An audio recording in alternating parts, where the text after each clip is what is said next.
अस्सलाम वालेकुम एवरीवन। जी तो कैसे सब, होपफुली सब ठीक ठाक अपने घरों में सेम, हम भी अल्हम्दुलिल्लाह ठीक ठाक।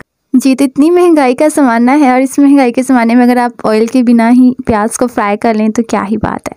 आज मैं आपको बताऊंगी कि हम बिना ऑयल के, बिना तेल के, बिना घी के हम किस तरह प्याज को फ्राई कर सकते हैं। और बहुत ही आसान तरीका है, लेकिन शर्त ये है कि आप वीडियो को बिल्कुल भी स्किप नहीं करिएगा, नहीं तो आपको समझ में बिल्कुल भी नहीं आएगी और आपसे कहीं ना कहीं मिस्टेक्स हो जाएंगी जिनकी वजह से आपका प्याज जल जाएगा।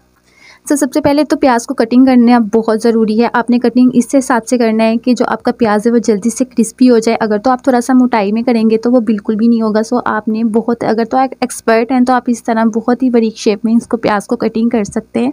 अगर आप एक्सपर्ट नहीं हैं तो आप प्याज को हाथ में रख के भी ईजीली कटिंग कर सकते हैं, लेकिन पीसेस बारीक ही होने चाहिए। और यहाँ पे देखें, आप इसको हाथों की मदद से खोल भी सकते हैं और खोल के आप ये देखें बहुत ही ज़्यादा बारीक साइज़ हमें यही चाहिए। और अगर आप चाहते हैं कि आपको बिल्कुल भी मेहनत ना करनी पड़े और जल्दी से प्याज कटिंग हो जाए तो उसके लिए आपने क्या करना है, आपने एक, अगर आपके घर में किसी भी टाइप का कटर वगैरह है तो आप उसकी भी मदद ले सकते हैं।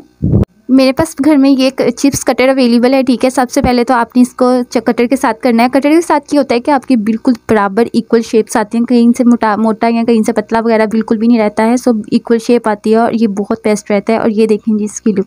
अब यहाँ पे कटिंग मैंने करके आपको दिखाया और जल्दी जल्दी यहाँ से वीडियो बिल्कुल स्पीड में कर दिया। और यहाँ पे आप देखें बहुत ही ज़बरदस्त प्याज की लुक आ गई थी। और अब आपने हाथों की मदद से इसको अच्छे से बिखेर लेना है और बहुत ही बारीक बारीक कर लेना है।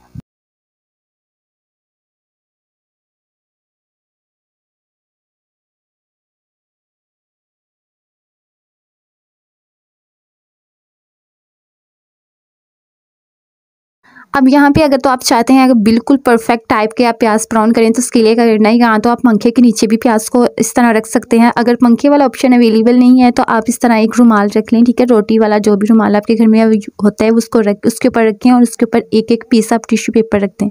टिश्यू पेपर के अलावा अगर आप चाहें तो कोई और भी रुमाल इसके ऊपर रख सकते हैं। मसला यही है कि हमने यहाँ पे इसकी नमी जो है वो बिल्कुल अब्सॉर्व करनी है। सो टिश्यू बहुत अच्छे लिए इसकी नमी को अब्सॉर्व कर सकते हैं। अगर तो आप कोई और कपड़ा या इस रुमाल इसी तरह का इसके ऊपर भी रखना चाहें तो वो भी रख के आप प्रेस कर सकते हैं। ऊपर से हाथों की मदद से कर लें या किसी चम्मच की मदद से कर लें, लेकिन प्रेस ज़रूर करिएगा, क्योंकि प्रेस करने से क्या होता है कि जो जहाँ पे तकरीबन हमें 10 मिनट का टाइम लगना है वहाँ पे हम 5 मिनट में अपना टाइम लगा के तो हम अच्छे से जल्दी से फ्री हो जाएंगे। यहाँ पे देखें बिल्कुल जो टिश्यू पेपर है वो गीले हो चुके हैं।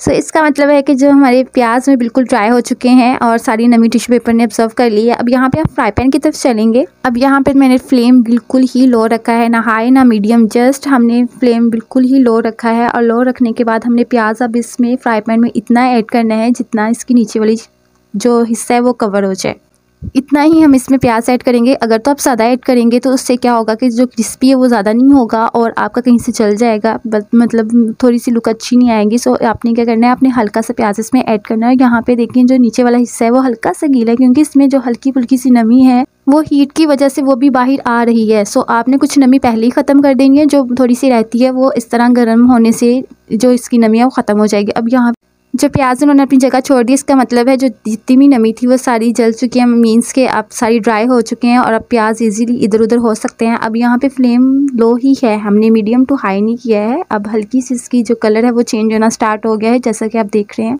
सो अब हमने लो फ्लेम पे ऐसे ही फ्राई करना है। और यहाँ पे जैसे ही आपको लगे कि इसमें हल्का सा कलर आना स्टार्ट हो गया तो आप चम्मच की मदद से अब लो से थोड़ा सा आप मीडियम कर लें, हल्का सा मीडियम करें और उसको फ्राई करें। और ये देखें जी कुछ उसकी लुक। यहाँ पे तकरीबन हमारे अच्छे खासे जो प्याज है वो ब्राउन हो चुके हैं। ये प्याज हमारी बहुत रेसिपीज़ में काम आते हैं, जो मीन्स के जब भी हमने घर में कौरमा बनाना हो, कौरमे में तो मस्ट इस तरह का प्याज ऐड होता है।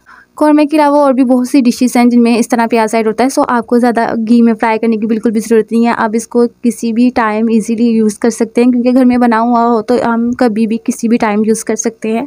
सेम वही प्रोसीजर करते हुए मैंने फिर से इसमें प्याज ऐड कर दिया था। और प्याज ऐड करने के बाद अब यहाँ पर मैंने हल्का सा थोड़ा सा ज़्यादा प्याज ऐड किया था। तो ज़्यादा प्याज ऐड करने की वजह से क्या हुआ था, हालांकि क्रिस्पी हो गई थी, लेकिन जो जहाँ से थोड़ा सा मोटा प्याज था जो हमने स्टार्टिंग में कटिंग किया था, जो सबसे पहले हमने स्टेप किया था उसमें हल्का सा मोटा प्याज था, तो उसकी वजह से जो मोटा प्याज था वो कहीं कहीं से रह गया था। सो ये है जी कुछ इसकी फाइनल लुक। ये भी बहुत ज़बरदस्त क्रिस्पी सा रेडी हो गया था।